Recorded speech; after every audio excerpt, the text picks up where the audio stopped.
Police in Newburyport need your help finding a driver who is operating this kind of car here on your screen in connection to a hit and run earlier this week.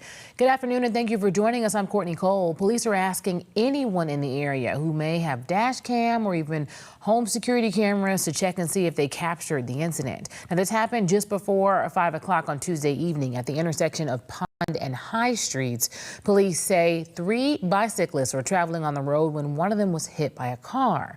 That vehicle is described as a newer model Mini Cooper, like the one on your screen here. Police say that the driver did not stop and left the scene with damage to the passenger side. The bicyclist is expected to be okay, but if you have any information, call Newburyport Police. And a Marshfield woman convicted of second-degree murder in the death of her husband is expected to be sentenced today. 49-year-old Christine Ricci was found guilty earlier this month for stabbing 51-year-old Michael Ricci to death. This was inside their Moraine Street home back in January of 2021. Police believe the couple were arguing when Ricci grabbed a knife and stabbed her husband in the chest and upper back. Michael Ricci was a Boston firefighter. Turning now to a look at some of the top stories we're following for you today on WBZ.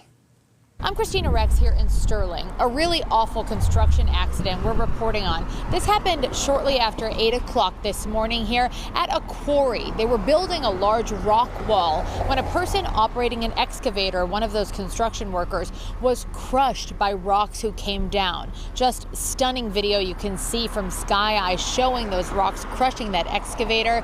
Multiple towns responded to try and help and rescue this person, but unfortunately they did not make it. We're talking to local businesses and finding out everything we can about this awful situation. So imagine owning a business or living in Charlestown, walking out of your front door and it looks like a construction zone. You can see all that equipment. They've actually dug a hole in the ground right outside of On Again Consignment. All of this construction in the neighborhood is frustrating a lot of business owners who say they're not getting a heads up by the city that this is happening. They just show up to their business.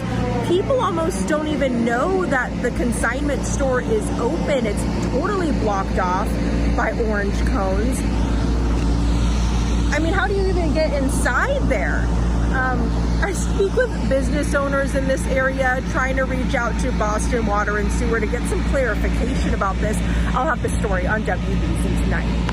Today we're talking to the family of Malcolm X, working to rebuild his childhood home here in Dorchester. It's a construction project that is taking millions of dollars and a lot of effort from the family and the community, but as soon as it's done, the family's doing something really cool. They're planning on renting it out to graduate students in the area who will be able to live and study inside of the same walls Malcolm X did while he was growing up. It's a really exciting project, and we're talking to community members about how they feel. They walk by this home every day. They're excited to see something done with it that's going to have a major impact on the community, just like Malcolm X did.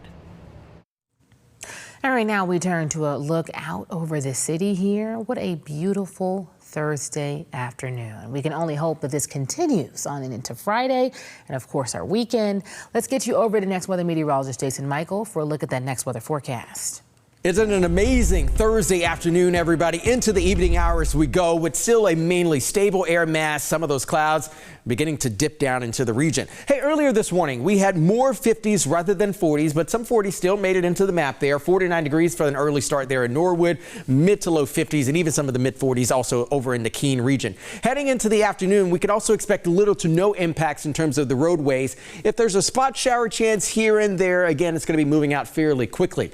However, on the nose and at the throat, we got a lot of the allergens sort of ramping up as well this afternoon as well as Friday afternoon. Even Saturday, still expecting most of the allergens to be in the highest category. The 3 that we're going to be watching here is going to be ragweed, sagebrush, and also nettle. So be advised on that, certainly if you're going to be outside enjoying some of the beautiful weather that will be moving into the region. Mainly clear skies again overnight tonight, much more in the way of some 50s beginning to return. Look at our rain chances again for the rest of the afternoon, all but fleeting across the board there with more of the overnight lows back into the 50s. 50s. Westford expecting mid to low 50s overnight tonight, and a few of the mid to upper 50s and mid 60s out towards the Cape and the islands. Coming up, we'll talk much more about what we can expect for the weekend, and also a game forecast. The Red Sox are going to be having their first pitch of a 3-game streak happening at Fenway. We'll talk about the forecast coming up.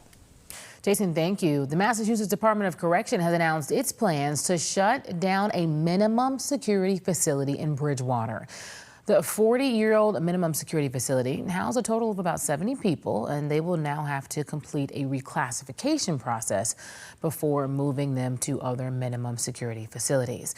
Their relocation is expected to be completed by October 31st. The state says this move will save the state more than $2 million. Staff members who worked at the facility will be relocated to a medium security jail, also on the Bridgewater campus.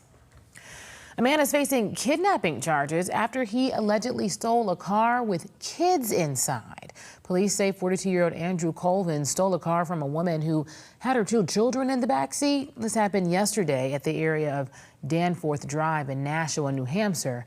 Police say that Colvin was stopped by witnesses and removed from the car before leaving the area. The children were not hurt, and police were still able to locate Colvin shortly after and arrest him. Turns out that Colvin was out on bail on a previous prowling incident. He's now charged with 2 counts of kidnapping, among other charges. And now 3 men face federal charges in connection with an armed robbery at a jewelry store. This was in Lawrence last year. 26-year-old Eric Rosario, 26-year-old Rosnell Polanco, and 29-year-old Robert Santana, all of Lawrence, are charged. Prosecutors say they held the owner of the jewelry store at gunpoint and forced him to open safes containing jewelry and other precious metals totaling $500,000. Turning now to Voters Decide 2024. Tonight is the main event at the Democratic National Convention. Vice President Kamala Harris will take the stage front and center. Her running mate and former high school football coach already wowed the crowd, as CBS's Caroline Cummings shows us. Anticipation is building at the Democratic National Convention as Vice President Kamala Harris gets ready to accept her party's nomination for president. This is day 4. That's the day when you're so tired and yet you don't want it to end. Her campaign says Harris will focus on 3 objectives tonight: her record, setting apart her agenda from former President Donald Trump's, and her optimistic vision for the country. She's going to tell the story of the Kamala Harris that I know in those rooms, someone who sees people, who has a compassion and a care for the plight of the American people. The stakes are high as Harris hopes to capitalize on the enthusiasm and energy building here in the convention hall over the last 3 nights. Kamala Harris is ready. Last night, her VP pick, Minnesota Governor Tim Walz, leaned into his past as a former high school football coach as he accepted his party's nomination. Our job for everyone watching is to get in the trenches and do the blocking and tackling. Walz touted his progressive wins as governor during the past 6 years, enacting paid family and medical leave and free breakfast and lunch at school. So while other states were banning books from their schools, we were banishing hunger from ours. His speech capped the night that included elder statesmen of the party as well as rising stars, plus a surprise appearance by Oprah Winfrey. Let's all choose Kamala Harris! Now, after all of that buildup, it's up to Harris to make the case herself. Caroline Cummings, CBS News, Chicago.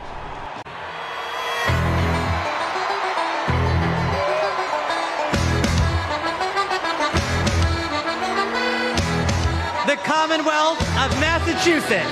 How do you cast your vote? Now that was the roll call for Massachusetts on day 2 of the DNC. We know how exciting that roll call was for many watchers. Governor Maura Healey was part of the crowd. Tonight, though, she's expected to be on the stage. Healey will address the convention shortly after 8 p.m. Now, CBS News coverage of the Democratic National Convention will begin at 9 tonight on WBZ. And then make sure you stay with us for the WBZ News at 11.